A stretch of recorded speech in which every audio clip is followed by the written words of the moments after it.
तो हमारा टाइम हो गया है, लेट अस स्टार्ट। जो भी आएगा उनको ज्वाइन करता रहूँगा, ठीक है मैं। ओके, दिखाई दे रहा है सबको? Yes, sir. Yes, sir. Okay, this is our last topic in our first unit, ठीक है। इसके बाद मेरा पोर्शन जो है वो खत्म हो जाएगा। So this will be the last topic. So the last topic is language barriers and strategies to overcome, है ना। लैंग्वेज के कुछ बैरियर्स होते हैं, तो उस बैरियर्स को हम किस तरीके से टैकल कर सकते हैं, किस तरीके से हम उसको ओवरकम कर सकते हैं, तो इसके बारे में आज डिस्कस इसका कम है या नहीं है। So what will happen, the communication will not be happen properly. वो जो समझाने की कोशिश कर रहा है वो समझा नहीं पाएगा।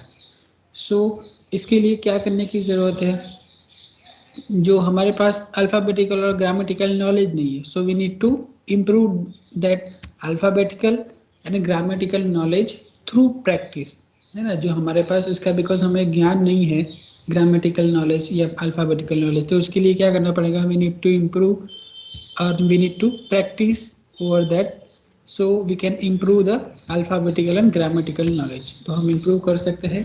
Try to practice grammar in your daily speaking. देखो, लैंग्वेज के बैरियर्स भी मैं बता रहा हूँ, साथ साथ में स्ट्रेटजीज भी बता रहा हूँ, ठीक है। और if you want to add something you can add as well, okay. So पहला बैरियर है lack of alphabetical and grammatical knowledge. Then उसके Hello. स्ट्रेटजीज क्या है? Hello, Sir, your slide is not visible. किसी को नहीं दिख रहा है? किसी बात की ये दिख रहा परेशानी है है? सर। दिख रहा है। ओके, सबको दिख रहा है, आपके में परेशानी है तो listen to me carefully, okay. तो मैंने पहले बताया कि लैंग्वेज बैरियर्स है, जो आप बोल्ड लेटर्स में देख रहे हो वो दीज आर द बैरियर्स, ठीक है। वो बैरियर्स है, और नीचे जो मैंने लिखा हुआ है दीज आर द स्ट्रेटजीज, तो कैसे ओवरकम कर सकते हैं उस चीज़ को, ठीक है। तो साथ साथ में चलेंगे ये टॉपिक। तो जो बोल्ड में है वो लैंग्वेज के बैरियर्स है, और नीचे जो मैंने पॉइंट्स वाइज लिखा हुआ है these are the strategies to overcome it. If you want to add something you can add also. The first barrier is lack of alphabetical and grammatical knowledge. Alphabetical and grammatical knowledge नहीं होना, ठीक है। So improve your grammatical knowledge and alphabetical knowledge through practice. आप जब practice करोगे उसको, so will be gradually increase your knowledge into that particular language, ठीक है। तो आपको क्या करना है, you need to practice daily. Try to practice grammar in your daily speaking, ठीक है। जब भी आप डेली बात करते हो तो ग्रामर को इंक्लूड करने की कोशिश करो। पास्ट टेंस है, प्रेजेंट टेंस है, जो भी टेंसेस है तो आप उसको इंक्लूड करने की कोशिश करो, तो gradually you will be able to learn that language particularly. Then start speaking small sentences, then gradually move upward, ठीक है। धीरे धीरे छोटे छोटे सेंटेंसेस बनाने की कोशिश करो, देन 2 सेंटेंसेस बनाने की कोशिश करो, देन धीरे धीरे ग्रेजुअली पैराग्राफ बोलने की कोशिश करो। तो ग्रेजुअली आप अगर प्रैक्टिस करोगे उस चीज़ को, so it will be coming through out your language, ठीक है। जो लैंग्वेज आप सीखने की कोशिश करो तो gradually you will be able to learn that particular language through practice. तो यहाँ पे इंपॉर्टेंस क्या है, आपका जो स्ट्रेटेजी है वो आपको करनी है प्रैक्टिस इन दैट पर्टिकुलर। छोटा बच्चा देखो अगर होता है, ठीक है, जब अल्फ़ाबेट सीखता है तो धीरे धीरे उनको सिखाते हैं। पहले स्लैंटिंग लाइन सिखाते हैं, फिर ये वर्टिकल लाइन, ये लाइन, वो लाइन सिखाते सिखाते फिर हम अल्फ़ाबेट्स पे आते हैं। तो धीरे धीरे उसको सिखाने की ज़रूरत पड़ती है। तो ऐसे ही धीरे धीरे सीखने की ज़रूरत है। फिर ए कैसे बनता है, बी कैसे बनता है, तो ग्रेजुअली जैसे स्मॉल स्मॉल है ना। अब गुजराती मीडियम में भी देखोगे, पहले जब गुजराती आता है तो उसमें छोटे छोटे ऐसे सेंटेंसेस होते जिन्हें कि यहाँ पे कानो मात्रा वगैरह, ठीक है, क न क म न र म न, तो इसमें कहीं भी काना मात्रिया नहीं आता है, तो उसकी ज़रूरत नहीं है। तो पहले छोटे छोटे ऐसे सेंटेंसेस सिखाओ, ऐसे अल्फ़ाबेट सिखाओ, तो धीरे धीरे ग्रामेटिकल नॉलेज पे उनको ले जाओ। So start speaking small sentences in then gradually move upward, ठीक है। धीरे धीरे छोटे छोटे सेंटेंसेस बनाओ, फिर धीरे धीरे आप कम्युनिकेशन करना शुरू करोगे, so you will be able to learn that particular language. If you want to add something you can add, otherwise we will go to the next. You have any strategy?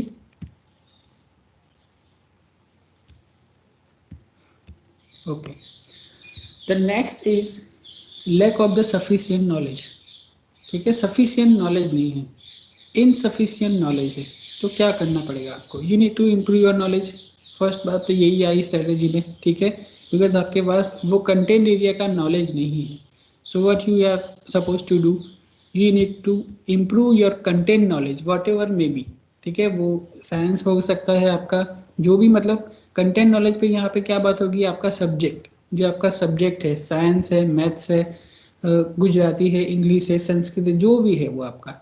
So lack of the sufficient knowledge, आपके पास ये sufficient knowledge नहीं है उसके बारे में, आपके पास sufficient knowledge नहीं है उस लैंग्वेज के बारे में या उस सब्जेक्ट के बारे में। So improve your knowledge in your content area, जो आपका कंटेंट एरिया है उसका नॉलेज बढ़ाने की ज़रूरत है, ठीक है। तो आप उसका नॉलेज बढ़ा सकते हो। इसके लिए क्या कर सकते हो, you can read more and more about it, ठीक है। जो भी टॉपिक पढ़ाने की कोशिश कर रहे हो, try to read more, reference books पढ़ो, कुछ और चीज़ें लेके आओ, एग्जाम्पल्स देखो, ठीक है। So read more and more about it, ज़्यादा से ज़्यादा उस पर पढ़ने की कोशिश करो। सो क्या होगा, आपकी कंटेंट मास्टरी आ जाएगी, आपको जितना नॉलेज चाहिए उतना आ पाएगा। जो आप क्लास लेने की कोशिश करोगे और उस क्लास के लिए आपको जो नॉलेज की ज़रूरत है, उतना नॉलेज के लिए आपको पढ़ने की ज़रूरत है। तो पढ़ने के लिए आपको ये काम करना पड़ेगा, you need to read more and more about that particular language और पर्टिकुलर सब्जेक्ट। आपका जो सब्जेक्ट है वो have a collection of information about your subjects. आपके जो सब्जेक्ट है उसका थोड़ा नॉलेज रखने की ज़रूरत है आपके पास, एक्स्ट्रा नॉलेज भी रखो आप, ताकि यू कैन टेल देम कि इससे ज़्यादा भी आप क्लास में दे सकते हो, जो है टॉपिक उससे भी ज़्यादा नॉलेज भी आप दे सकते हो if you have collections of information in your subject, ठीक है। So lack of the sufficient knowledge, it is a barrier and you can improve well reading.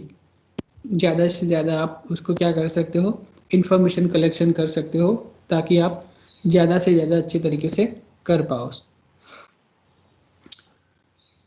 Okay, हाँ, ओके से, हाँ, हम्म, हम्म,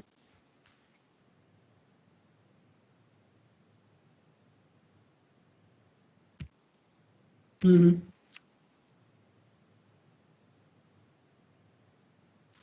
नहीं, अल्फ़ाबेटिकल अगर नहीं है, ग्रामर के रूल्स आपके पास नहीं, तो उसमें आ जाएगा। इसमें कहाँ क्या क्या आएगा, कंटेंट एरिया, है ना। सपोज कोई लैंग्वेज है तो लैंग्वेज में भी कंटेंट होता है और लैंग्वेज भी होता है। तो लैंग्वेज अगर उसकी बात करेंगे अल्फ़ाबेट्स की, हाँ, हाँ, हाँ, ठीक है। हाँ, तो आप हिस्ट्री के बारे में बात करोगे, लैंग्वेज कहाँ से आई, कहाँ से उसका उद्भव हुआ, एटिमोलॉजिकल मीनिंग जो आप बोलते हो कि लैंग्वेज कहाँ से आई, तो वो हो जाएगा नॉलेज के अंदर, ठीक है। बट आप अल्फ़ाबेट्स उसके सीखते हो, उसके ग्रामेटिकल रूल्स सीखते हो, तो वो जाएगा इसमें lack of alphabetical and grammatical knowledge, ठीक है। उस वो तो उस नॉलेज के, उस लैंग्वेज के बारे में आपका नॉलेज हुआ, तो it will be come under the sufficient knowledge कि what is language.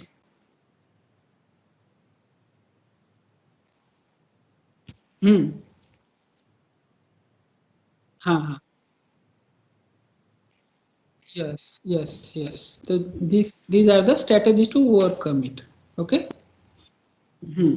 Hmm. Okay. Then next is unclear and fast language, है ना। कभी कभी आप देखो, कोई जल्दबाजी में आके आपके पास से बोल के निकल जाता है, तो आप क्या बोलते हो कि यार क्या बोला फटाफट से, मुझे तो कुछ समझ में नहीं आया, है ना। तो unclear and fast knowledge, fast language, तो आपकी जो लैंग्वेज है वो अनक्लियर है, प्रोनाउंसिएशन में भी इसमें आएगा, पर यहाँ पे आपकी लैंग्वेज जो है वो अनक्लियर है एंड फास्ट है। अगर आप फास्ट जा रहे हो तो भी वहाँ पे क्या होगा, आप अच्छे तरीके से कम्युनिकेट नहीं कर पाओगे, अच्छे तरीके से आप जो देने की कोशिश कर रहे हो वो कोशिश आपकी जो है वो अच्छी नहीं रहेगी। सो डोंट बी इन अ सच हरी, ठीक है। जल्दबाजी करने मत करो। आपकी जो लैंग्वेज, अगर आप फास्ट फास्ट जा रहे हो तो गो स्लो, धीरे जाओ। Take proper time to finish the content, आपको जितना टाइम चाहिए उतना टाइम लो प्रॉपरली उससे।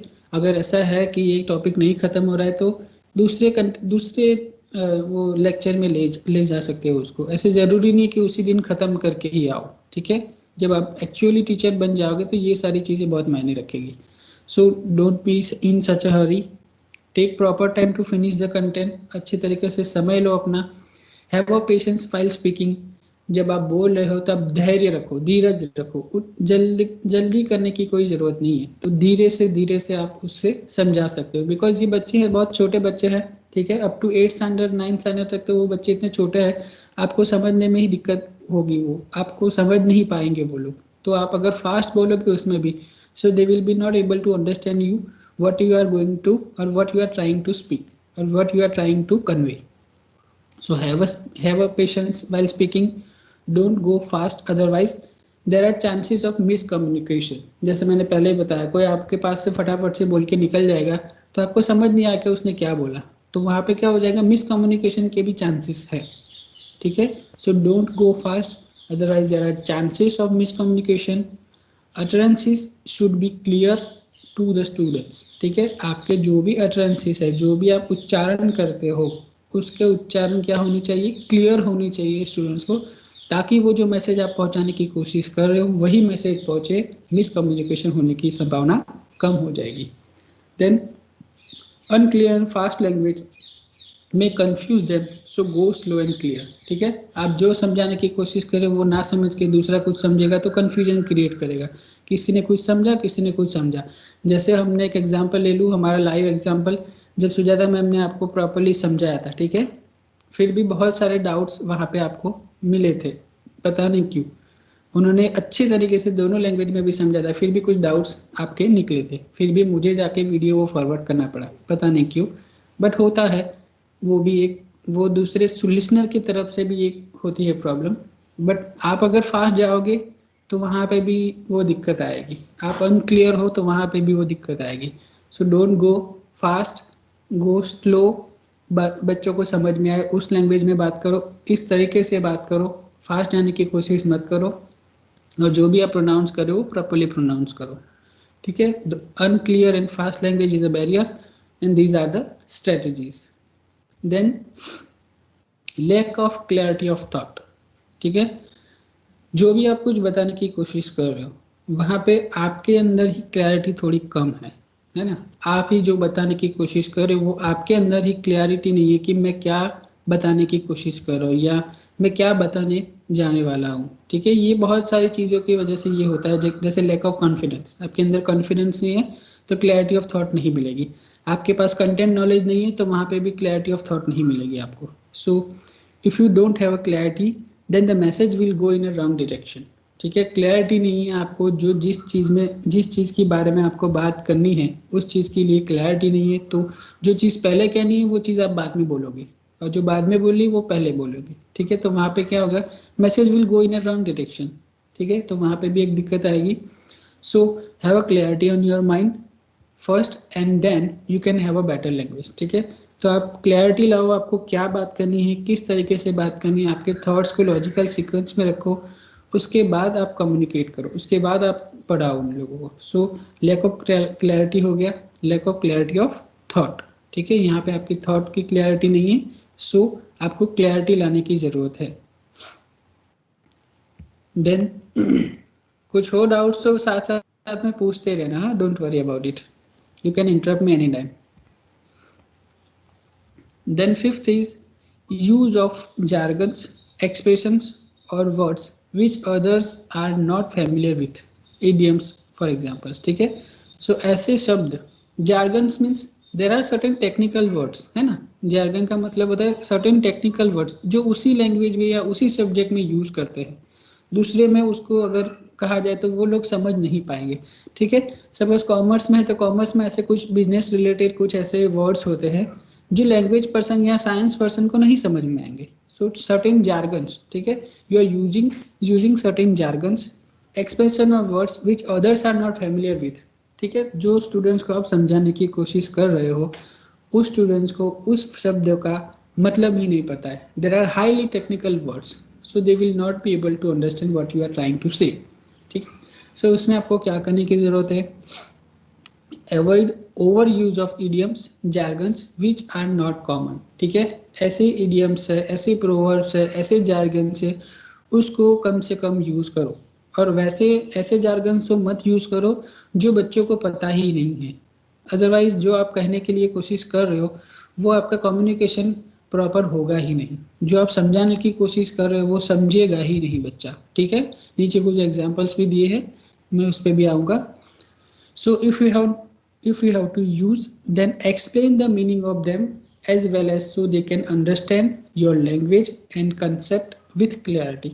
अगर आपको जार्गन की यूज़ करने की ज़रूरत पड़ी, इडियम्स को यूज़ करने की ज़रूरत पड़े, तो हम क्या कर सकते हैं वहाँ पर बच्चों को वो समझा सकते कि इस जार्गन का मीनिंग क्या है, या मैंने इस इडियम्स को बोला तो किस कॉन्टेक्स्ट में बोला, किस तरीके से बोला, क्यों बोला, ठीक है।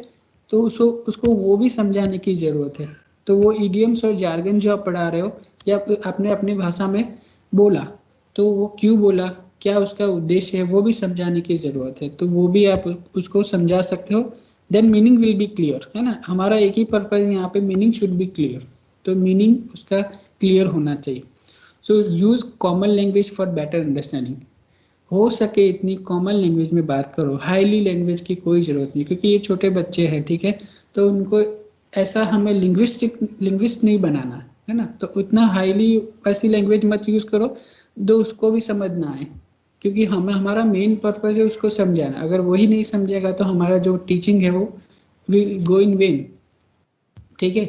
फॉर एग्जाम्पल एक इडियम्स है या एक प्रोवर्ब है, आप बोल सकते हो डॉग इन चर्च, ठीक है। वो बहुत ही रेयरली यूज होता है।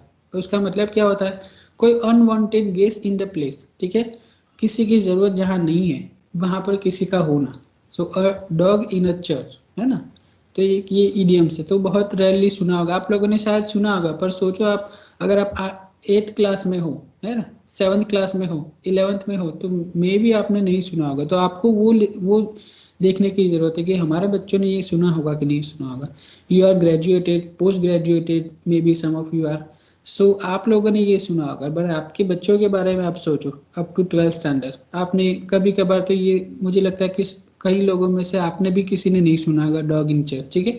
सो ये क्या हुआ, ऐसा जार्गन हुआ, ऐसा एक्सप्रेशन हुआ कि वो बच्चों को पता ही नहीं है, तो आप इसको यूज़ कर रहे हो वहाँ पर। सो क्या होगा, there will be a confusion, वो समझ नहीं पाएंगे आप क्या करने की कोशिश कर रहे हो। सो ऐसे जार्गन है उसको अवॉइड करो, सिंपल रखो अपनी लैंग्वेज, ठीक है। एक हिंदी में भी है, आप हारे और बहू को मारे। आप हारे और बहू को मारे, समझ आए इसको क्या कहने की कोशिश कर रहे हैं इसमें? कोई समझाएगा मुझे? नहीं समझ में आया ना। देखो नहीं सर।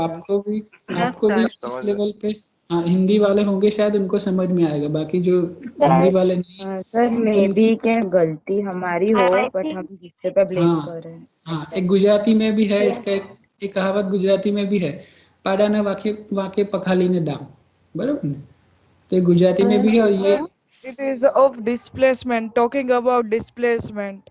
है ना। आप हारे और बहू को मारे, मतलब आप हारे, आपका कुछ ऐसा बुरा नुकसान हुआ और आपने गुस्सा किसके पे निकाला, अपनी वाइफ पे। तो इसका मतलब ये होता है कि कहाँ से कुछ बुरा हुआ और आपने किसी और पे उसका गुस्सा निकाला, ठीक है। तो आप हारे और बहू को मारे, तो ये भी एक ऐसे वर्ड, ऐसा जार्गन है जो इन जनरली छोटे बच्चों के लिए वो बहुत ही डिफिकल्ट रहेगा। आपने भी देखा कि आप लोगों को भी इतना पता नहीं है उसके बारे में, ठीक है।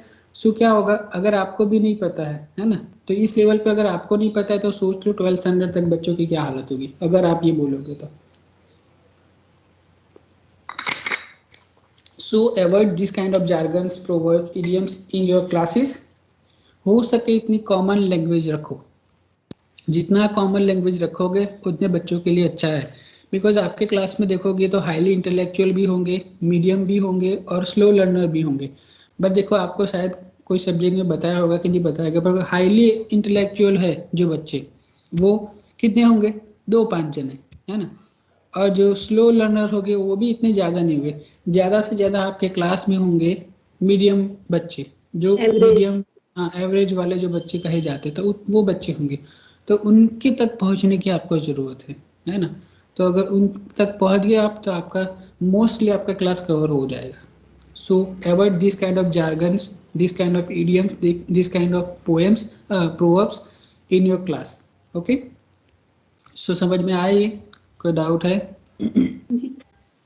Okay, then next is impatience, है ना। इम्पेशेंस यानी आप में ही धीरज नहीं है। We have a proverb in Gujarati that उतावड़े आंबा ना पाके, है ना। और मैंने हिंदी में भी रखा है ताकि हिंदी सबको समझ में आए, है ना। इसलिए मैंने एग्जाम्पल भी ऐसे डाले हैं, हिंदी में भी डाले, इंग्लिश में भी डाले, गुजराती में भी डाले, है ना। हमारे गुजराती में ये कहावत है कि उतावड़े आंबा ना पाके, यानी जल्दबाजी करके कोई आप मैंगो नहीं पका सकते, क्योंकि उसके लिए जो टाइम लगता है वो लगता ही है ना। वो जो है पेड़ बड़ा होगा धीरे धीरे, पहले छोड़ होगा, वो फिर बड़ा होगा, बड़े होते होते उसके बाद उसका जब टाइम आएगा तब वो देगा ना मैंगो। तो उतावड़े आंबा ना पाके।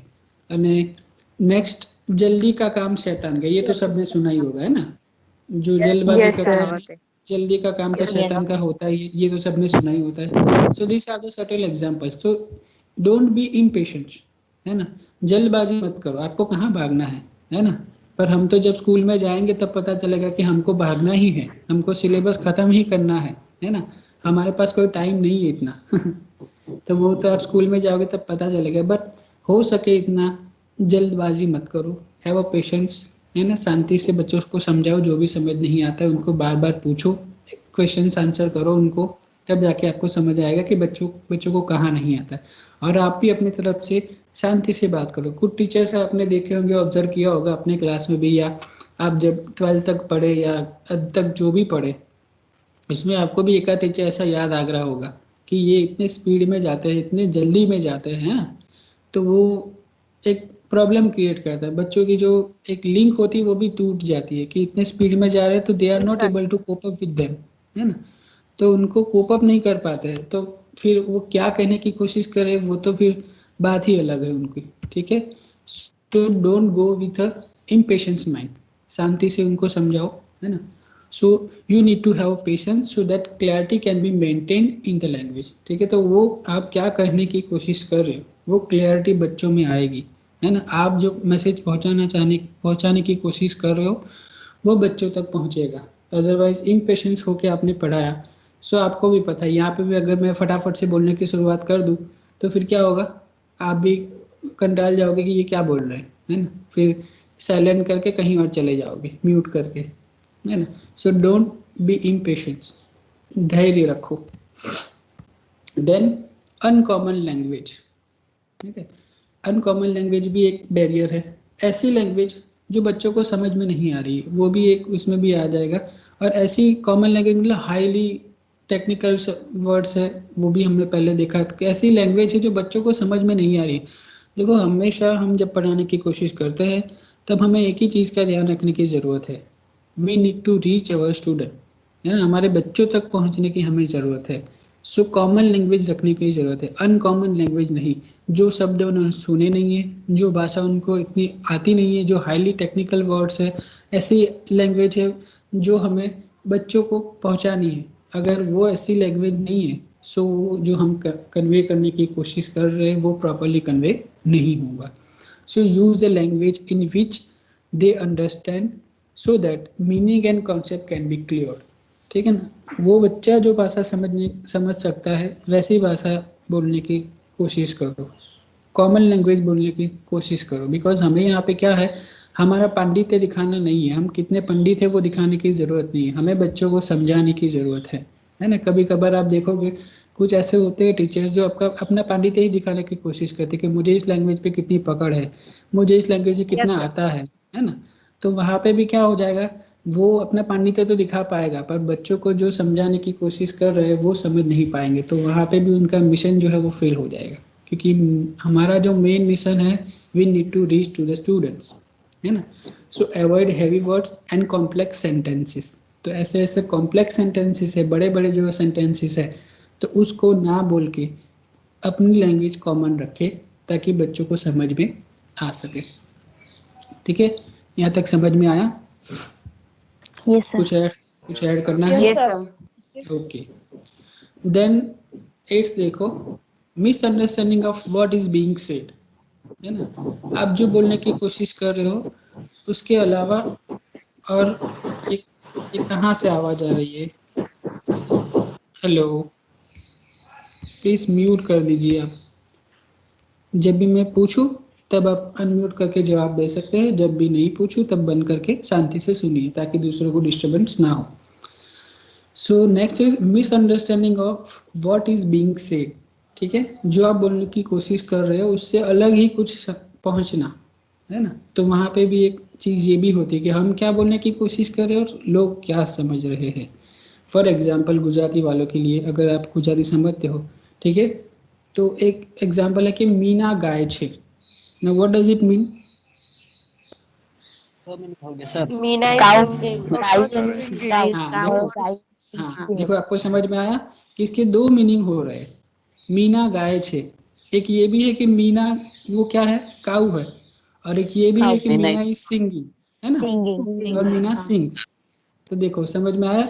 सो misunderstanding what is being said, जो मिसअंडरस्टैंडिंग हुई, ये तो देख चलो रिटर्न में लिखा हुआ है तो आप समझ भी पाओगे, और ये होता है, पर जब ओरल होता है तब वहाँ पे तो रिटर्न नहीं होता है, तो वो तो हमें सोचना ही पड़ेगा कि ये क्या बोल रहे हैं, है ना। सो मीना गाय छे, तो देखो यहाँ पे एक दो मीनिंग कन्वे हो रहे, मीना इज काउ और मीना इज सिंगिंग। तो misunderstanding of what is being said, जो भी बोलने की कोशिश करे वो मिसअंडरस्टूड हो रहा है ना। तो आपके पास कोई एग्जांपल है, यू कैन कोट इट अगर है तो। सर सर एक है, हाँ घोड़ो बोलो बोलो, रुको मत। घोड़ो एक कोई एक बोलो आप दोनों में से,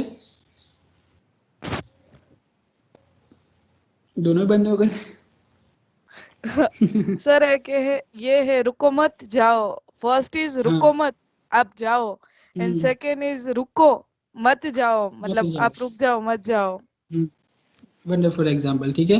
तो ये भी एक एग्जाम्पल है, और आप क्या बोलने की कोशिश कर रहे थे? हाँ बोलो बोलो। तो सर्कस में होता है ना, घोड़ो गाय से ऐसा लिखा हुआ है, फिर बाद में होता है घोड़ो और गाय दोनों होता है, या हाँ, फिर घोड़ो गाय होता है ऐसा। यस यस, देखा सर्कस में भी हमें ये चीज दिखाते हैं वो लोग, है ना, उल्लू बनाते हैं, घोड़ो गाय छे। हम क्या समझते हैं कि वो जो हॉर्स है वो गाने की कोशिश करेगा, गाएगा, फिर हम क्या दिखते हैं वहां पे, वो दोनों देखते हैं, घोड़ा है ना, और तो गाय घोड़ो, दोनों। हाँ। ठीक है। So misunderstanding of what is being said, ठीक है। अनदर एक एग्जांपल है, इंग्लिश में है तो आपको ज़्यादा समझ में आएगा, उसके बाद भी एक और एग्जांपल है, ठीक है। एक जोक है इन शॉर्ट, आप अगर समझ पाओ तो देख लें। My boss rang me this morning. You have got a meeting in 5 minutes. He said, we need you to make this. Where are you? I said, on the way to my car as we speak. Right, he said. Do you think you will make it? I said, probably. It's only a few feet away.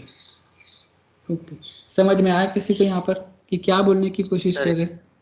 Yes sir. समझाओ समझाओ, कौन समझाएगा मुझे? हाँ बोलो बोलो। वो पूछा कि तुम वो मीटिंग अटेंड कर पाओगे, और उसने वो समझा कि वो कार तक पहुंच जाएगा ऐसा। हाँ है ना, सही बात है, ठीक है। सो सुबह सुबह बॉस ने कॉल किया कि भाई हमारे मीटिंग है 5 मिनट में, सो मुझे आपकी ज़रूरत है, तो तुम कहाँ हो? तो उसने बोला कि मैं मेरे कार के वे में ही हूँ, मतलब उसने क्या बोला, अपने घर से अपनी कार की तरफ वो जा रहा था, तो उसने बोला on the way to my car as we speak, जब हम बात करें तब मैं अपनी कार तक पहुँच जाऊँगा। तो उसके बॉस ने बोला कि इसके बॉस ने समझा कि वो कार में ही बैठा हुआ है और वो पहुँच रहा है ना। So right, he said do you think you will make it, तो उसे बोला कि तुम ये कर पाओगे, हो जाएगा, मतलब 5 मिनट में आ पाओगे आप?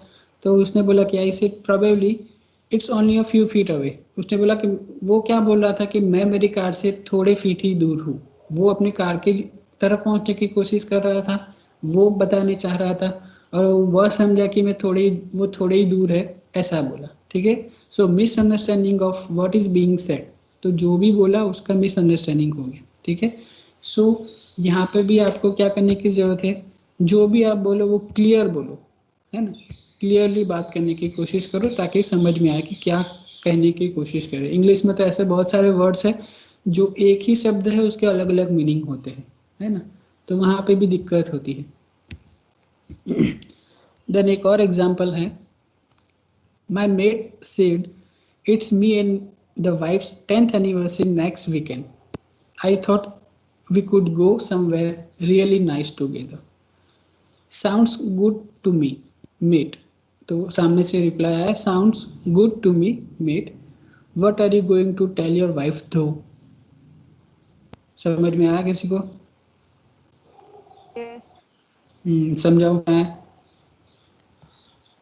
मतलब मेड को लगा कि मेड और मतलब जो हस्बैंड है वो दोनों जाने वाले हैं, आप अपनी वाइफ को क्या बोलोगे? हाँ, तो वो क्या बोला था, किसी के बारे में बात कर रहा था, जो मेट है वो तीनों के बारे में बात कर रहा था कि ऐसा है कि मेरी हाँ 10th एनिवर्सरी है वीकेंड पे, तो हम सब कहीं चलते हैं। तो उसको ये कहने वो कहने की कोशिश करता, वो समझा क्या। सो तुम अपनी वाइफ को क्या बोलोगे, उसने ये सवाल पूछा कि तुम अपनी वाइफ को क्या बोलोगे भी हम दोनों जाएंगे तो ठीक है। तो वो क्या बोलने की कोशिश कर रहा था कि हम सब चलेंगे, और वो समझा कि हम दोनों ही चलेंगे, है ना। So misunderstanding what is being said, जो भी है उसका मिसअंडरस्टैंडिंग हुआ, ठीक है। So your message should be clear to the students, okay. जो भी सर बोलने ये की तो कोशिश करे। मिसअंडरस्टैंडिंग की है। हम्म। ये तो सच में मिसअंडरस्टैंडिंग की।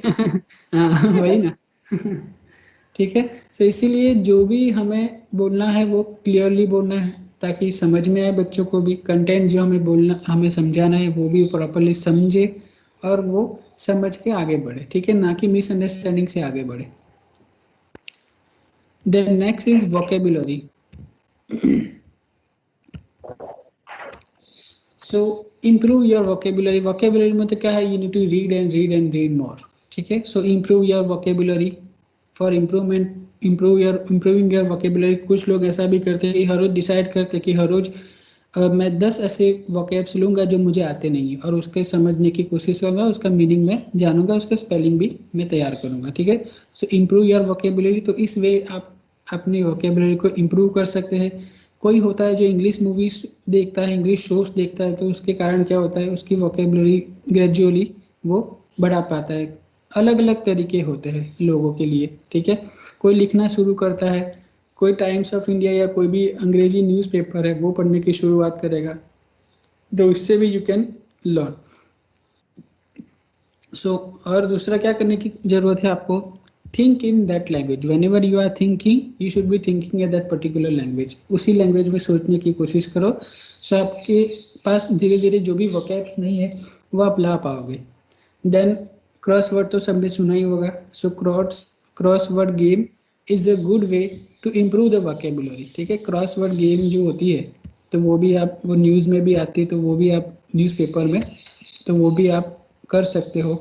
तो धीरे धीरे आपको वोकैब्स आपकी बढ़ेगी।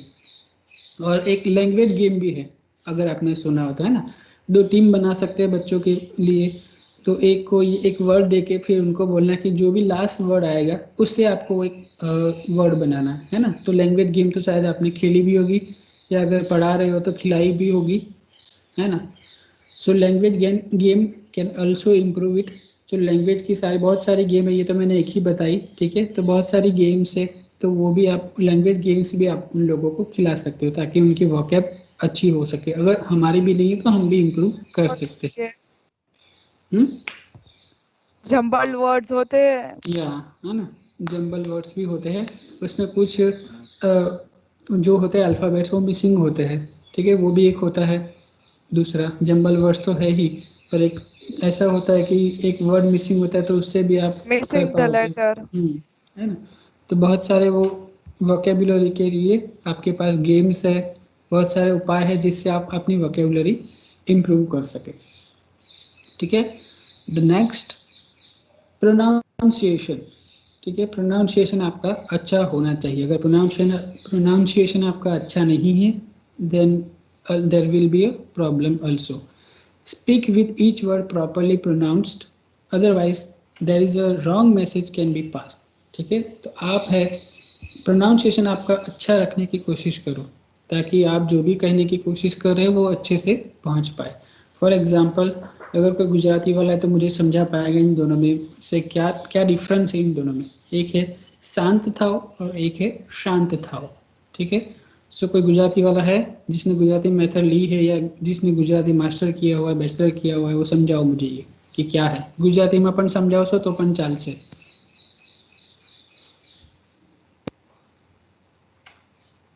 सर एक का मीनिंग ये है कि ठंडा हो जाओ। आपका गुजराती है? नहीं। तो बोलने तो दूसरों को थोड़ा मौका दो, है ना। कौन कोई दूसरा बोल रहा था?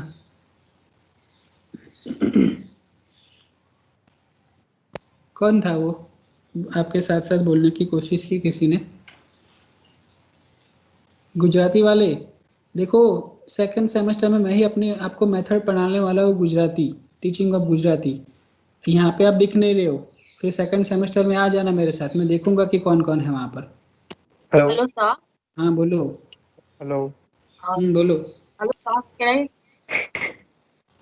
द हाँ बोलो बोलो। सेकंड शांत था, मतलब सबको बोल रहे हैं कि आप लोग शांत हो जाओ, और जो सेकंड वाला वो श और ये श, इन दोनों में से मतलब क्लियर नहीं, सेकंड वाला साइलेंस वाला है, पर मीनिंग मुझे नहीं पता सर। फर्स्ट वाला गुजराती वाले श कौन हैं? से- हाँ सर। क्या नाम है आपका? Hello sir. बोलो कौन સર है? સોચો સર, સોચો। શાંત અને શાંત આ બંનેમાં જોડણીનો તફાવત છે. હા પણ એનો મતલબ શું થાય છે? શાંત એમાં અને શાંત શાંત।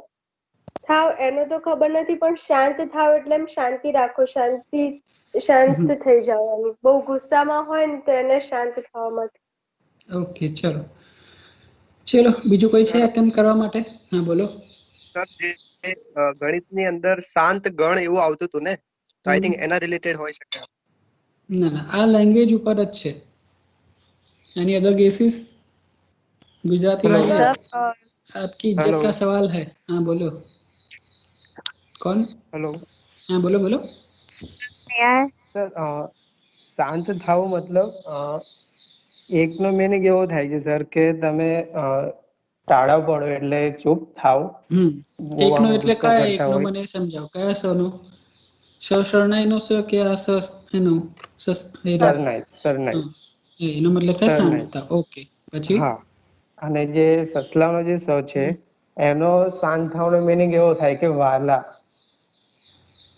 ઓકે નો એટલે નો એક નો બીજી રીતે કહીએ ને આપણે, તો એનો મીનિંગ એવો થાય કે તમે મારાથી આમ શાંત થાવ, મતલબ કે જે કહે ને કે વાલપણું જે બતાવતા હોય એ રીતનું એક ઓકે મીનિંગ થાય। ઓકે કઈ નહીં કઈ નહીં, હજી મને નથી મળ્યો જે મને આન્સર જોઈએ છે। બીજું કોઈ છે? Sir may I? Yes, what's your name? Yogeshwari. हाँ योगेश्वरी बोलो। प्रोनाउंसिएशन का डिफरेंस है स और श का। Okay, do you have Gujarati as a method? No sir, Hindi. Then good attempt. Okay, let me solve the mystery. देखो क्या हुआ, हेलो क्या सर। था? हाँ बोलो। सर मैं ट्राई। हेलो। या यू कैन ये ट्राई। जो पहला ये गलत है। सर जो फर्स्ट वाला है वो टुगेदर मींस तो नहीं, उसका साथ था मतलब टुगेदर। नो नो नो, वो साथ होता है, ये शांत है। और जो आपने गेस किया वो भी गलत है, आपने पीछे क्या सर ये बोला? जो पहला शांत है ये गलत है। नहीं नहीं सर गलत नहीं है, हाँ जी उसका सर, मीनिंग है। हाँ मैं बोल रहा हूँ गलत। सर हाँ हाँ नॉर्मली बोलो। सर हिंदी में शांत से जो शांत है वो लिखते हैं। ओके हेलो सी देखो सर अगर डेट तो नहीं है, शांत तो है। जिसका मतलब है शांति गुजराती लैंग्वेज की बात वाला हो रही वो है। इसका मतलब शांत तो नहीं है? सर डेट तो नहीं है, शांत। तो हाँ कौन बोला? Sir Deepu. Yes you are right, ठीक है। देखो पहला जो मतलब है शांत, शांत की जगह उसने शांत बोला, तो पहला जो शांत है ना उसका मतलब होता है डेथ, मर जाना, है ना, મરી જવું, શાંત થાવ, है ना। અને બીજો જે મતલબ છે શાંત થાવ એટલે શાંતિ રાખો। જો કોઈ અવાજ કરતું હોય, આપણે ક્લાસમાં દરેક વખતે કહીએ છીએ આપણે કે શાંત થાવ, અવાજ ના કરો, है ना। તો એ મતલબ થાય શાંતિ રાખો, અવાજ ના કરો। અને આ શાંતનો મતલબ છે, પહેલા વાળા શાંતનો મતલબ છે કે મૃત્યુ પામવું। डेथ। तो आ डिफरेंस है ना। पहले का मतलब होता है उसमें डेथ की बात की, तो जैसे बोला किसी ने कि शांत था, मतलब आपकी डेथ हो जाए, आप मर जाओ, वो बात की है उसने। और सेकंड में हो शांत था मतलब आप आवाज मत करो, शांति रखो, है ना। तो ये डिफरेंस है। ओके लैंग्वेज पीपल, गुजराती वाले, you need to improve your language,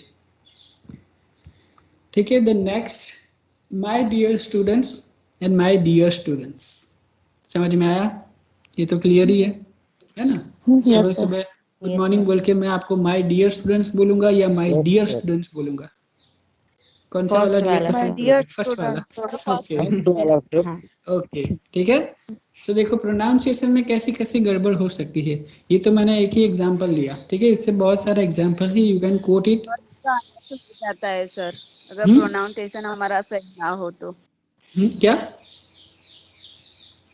क्या बोला आपने? सर अर्थ का अनर्थ हो जाता हाँ है, जैसे कि हाँ हम बोलेंगे क्या और अलका बल हो जाता है, समझने में मिस्टेक हो जाती है। हाँ वही तो वही समझाने की कोशिश कर रहा था कि अगर प्रोनाउंसिएशन आपका क्लियर नहीं है तो अर्थ न अनर्थ થઈ जाए, अर्थ का अनर्थ हो जाएगा, your meaning will be loss. Okay, तो प्रोनाउंसिएशन आपको सुधारने की जरूरत पड़ेगी जब अगर आपका ऐसा है, तो मैं ऐसा नहीं बोला कि आपका प्रोनाउंसिएशन गलत है, ठीक है। Next is lack of communication skills, ठीक है। प्रोनाउंसिएशन तो हुआ पर आपके पास कम्युनिकेशन स्किल्स भी नहीं है इतनी अच्छी। Lack of communication skill leads to trouble and double meaning of message. Lack of pronunciation में भी ऐसा होता है, ठीक है।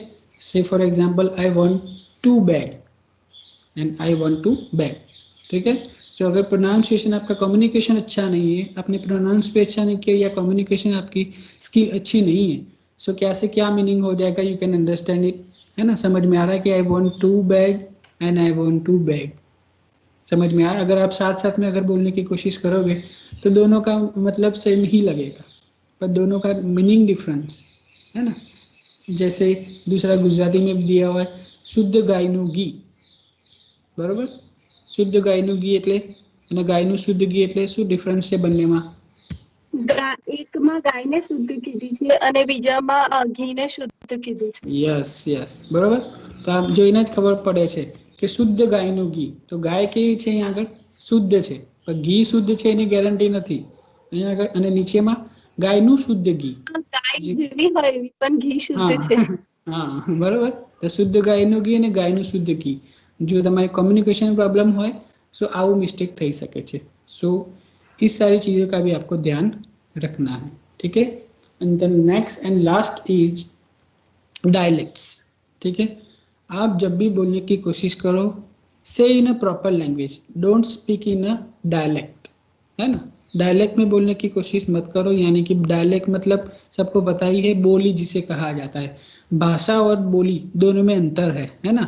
भाषा में से बोली आती है, बोली में से भाषा नहीं आती है, ठीक है। तो भाषा एक बड़ा है बड़ी चीज़ है एक, उसमें से आती है बोली यानी dialects. There is a difference, vast difference between language and dialect, है ना। बहुत सारी डिफरेंस है, बहुत बड़ा डिफरेंस है। जैसे हम गुजरात की बात करें, है ना, जैसे कि अभी हम बड़ौदा में हैं तो उसकी लैंग्वेज में आप देखो कि ज़्यादातर लोग ला वे ऐसी तरीके से बोलने की कोशिश करते हैं, है ना। जी सर। फिर अहमदाबाद में जाओ तो बे, सर। ये सारी कोशिश शायद सबने देखा ही होगा, एक मूवी था, है ना, गुजराती वाला, याद है गुजराती का एक मूवी जिसमें बे और ला ज़्यादा यूज करते थे, छेल्लो दिवस। छेल्लो दिवस, देखा ना, उसमें वो कैसी भाषा, हाँ उसमें कैसी भाषा की प्रयोग किया है। तो this is not language, this is a dialect. वो डायलेक्ट में बोलने की कोशिश कर रहा है। फिर आप अगर नॉर्थ गुजरात में जाओ, यानी मैं वहीं का हूँ, अगर नॉर्थ गुजरात की मैं बात करूँ तो आप बोलोगे ना कि आप कहाँ जा रहे हो, है ना, क्या जाओ छो बोलो ने, तो हमारा ત્યાં શું કહે કે ચો જાય હ, ચો જાય હ। अगर कोई नॉर्थ गुजरात से तो हैं, Yes sir, I'm coming from North Gujarat। Yes, है ना, नॉर्थ गुजरात से तो वो ज्यादा कनेक्ट कर पाएगा कि चो जाओ हो, हु करो हो, है ना। तो ऐसी लैंग्वेजेस, मैं भी हाँ नॉर्थ ऐसी, गुजरात से हूँ। Okay welcome. तो ऐसी लैंग्वेज की बोलने की कोशिश करेगा। देखो मैं नॉर्थ गुजरात से हूँ, पर आपको पता चला अभी तक जब तक मैंने ये एग्जांपल नहीं दिया। तो इस तरीके से आपको लैंग्वेज बोलने की जरूरत है। You need not to use your dialect while you are speaking, है ना। अपने डायलेक्ट से थोड़ा परे रहो। जैसे सौराष्ट्र में आप जाओगे तो सौराष्ट्र की भाषा तो सबसे निराली, है ना। अगर हमारे साथ भी एक बच्ची जो है कम्युनिकेट करती है ज़्यादा से ज़्यादा, उसकी लैंग्वेज भी सौराष्ट्र वाली ही है शायद, है ना। तो वो बोलेंगे तो उसका, हाँ तो वो बोलोगे ना तो उनका टोन ही अलग आ जाएगा, है, तो हमें समझ में आ जाएगा। वो इतनी स्वीट लैंग्वेज कही जाती है सौराष्ट्र की हमारे यहाँ पे, तो इतनी स्वीट लैंग्वेज होती है और अलग ही होती है, और उनका टोन कभी नहीं छूटता, इतना याद रखो। वो सौराष्ट्र वाले होते हैं ना, उनके साथ अगर आप दोस्ती करोगे ना तो उनका टोन आप में आ जाएगा, पर वो अपना टोन नहीं छोड़ेंगे। है ना? तो ये 25 साल बाद, हाँ 25 साल लगते हैं तब छूटते हैं। 25 साल लगते हैं ऐसा? आपका छूट गया क्या? हाँ, तो हमारे एक प्रोफेसर है, वो काठियावाड़ से है, लेकिन उनका छूट गया, मतलब 25 साल लगे बड़ौदा में, तब हाँ जाके वो भी छूटा। एक, हाँ है, वो प्रॉपर 3 साल लगे तो नहीं छूटा। वो प्रॉपर एनवायरनमेंट आपको चाहिए। मुझे भी मेरी लैंग्वेज छोड़ने के लिए मुझे भी 5 से 6 साल तो लगे ही लगे, बिकॉज हम उस एनवायरनमेंट से आते तो उसका ज़्यादा प्रभाव होता है हम पे। ठीक है, तो डायलेक्ट्स आप जाओगे, सूरत में जाओगे या भरूच में जाओगे तो आपको तो का ट ज़्यादा बोलने की कोशिश करते बोले, पता नहीं, पर उनकी लैंग्वेज में ऐसा ही है, उसकी डायलेक्ट में ऐसा ही है, तो की जगह ट बोलते हैं वो, है ना? यस सर, तो यस। वहाँ पे भी हाँ, फिर आईवा छे, चाइला छे, ऐसी लैंग्वेज की ज़्यादा वो यूज करते हैं। ठीक है, तो देखो, है ना, देखो आप गुजरात में भी देखो, कच्छ, कच्छ में जाओगे तो कच्छ की पूरी डायलेक्ट अलग है, कच्छ वाली भाषा नहीं है, कच्छ की डायलेक्ट है। अच्छी वेंदो ये सब वो सब, अगर कोई कच्छ से है तो समझा पाएगा प्रॉपरली, है ना? तो वो उसकी तो डायलेक्ट पूरी अलग है। सो देखो, आप अपने डायलेक्ट में अगर बात करोगे सो स्टूडेंट्स को प्रॉब्लम होगी। और दूसरी बात ये कि स्टूडेंट आपका नाम भी रख देंगे, है ना? अगर आपने क्लास में जाके चाइला आईवा ऐसा अगर बोलने की कोशिश की तो बच्चे आपका नाम भी वैसा रख देंगे, देखो चाइला मैडम आए, देखो आईवा सर आए, ऐसा मैंने तो देखा हुआ है। This are, I am speaking with my experience, है ना? तो ऐसा मैंने एक्सपीरियंस किया हुआ है इसलिए मैं आपको बता रहा हूँ। तो आप अवॉइड करो अपनी डायलेक्ट्स, ज़्यादा से ज़्यादा शुद्ध भाषा बोलने की कोशिश करो। ठीक है, so as far as possible avoid talking in dialects, otherwise students can be confuse, इसमें भी कंफ्यूजन भी हो सकता है। Use pure linguistic word in a classroom, तो आप प्रॉपर जो लिंग्विस्टिक है, हाँ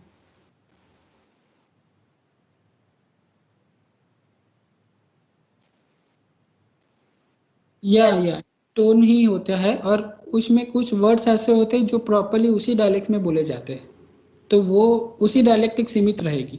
अगर उसी डायलेक्ट का कोई स्टूडेंट है तो वो समझ पाएगा, अदरवाइज दूसरी डायलेक्ट का कोई स्टूडेंट है दूसरी जगह से आ रहा है तो वो समझ नहीं पाएगा। That is why we need to avoid using dialects while we are teaching or while we are speaking as well. Sir અને ગુજરાતીમાં તળપદી ભાષા કહેવાય ને? હા, તળપદી ભાષા, બરોબર, રાઈટ, है ना? तो તળપદી શબ્દોનો શિષ્ટ સ્વરૂપ આપીએ છીએ ને આપણે, જેમ કે નરસિંહ મહેતા તમે જુઓ તો સીધ, સીધ એટલે કેમ, બરોબર? તો આવા શબ્દોનો ઉપયોગ કરે છે નરસિંહ મહેતા, તો તળપદી ભાષાનો શિષ્ટ રૂપ આપણે આપીએ છીએ, કેમ કે બાળકોને સમજમાં ના આવે એટલા માટે, है ना? So am I clear with this? So with this I have completed your first Yes, unit. sir. If you have any doubt you Yes, can sir. ask, otherwise you can see on in your screen, you can see on your screen. Thank you. Okay, our Yes, time sir. is up, our time is up, our unit is up, so we will be meeting. अगर कुछ होगा, गुजराती वाले कोई होंगे तो हम उनके साथ बात करेंगे, हम मेथड में सेकंड सेमेस्टर में, संस्कृत वाले होंगे तो उनके साथ भी हम मिलेंगे सेकंड सेमेस्टर में। ठीक है, सो नाउ आप मटेरियल्स की बात करते हैं हमेशा, ठीक है ना? मैं थोड़ा टाइम ले लेता हूँ आपका, आप मटेरियल्स की बात करोगे हमेशा, तो मटेरियल्स की मैं बात कर देता हूँ। मैंने ऑलरेडी पीडीएफ बना ली है, ठीक है? आज आपको हो जाएगा फॉरवर्ड, ठीक है?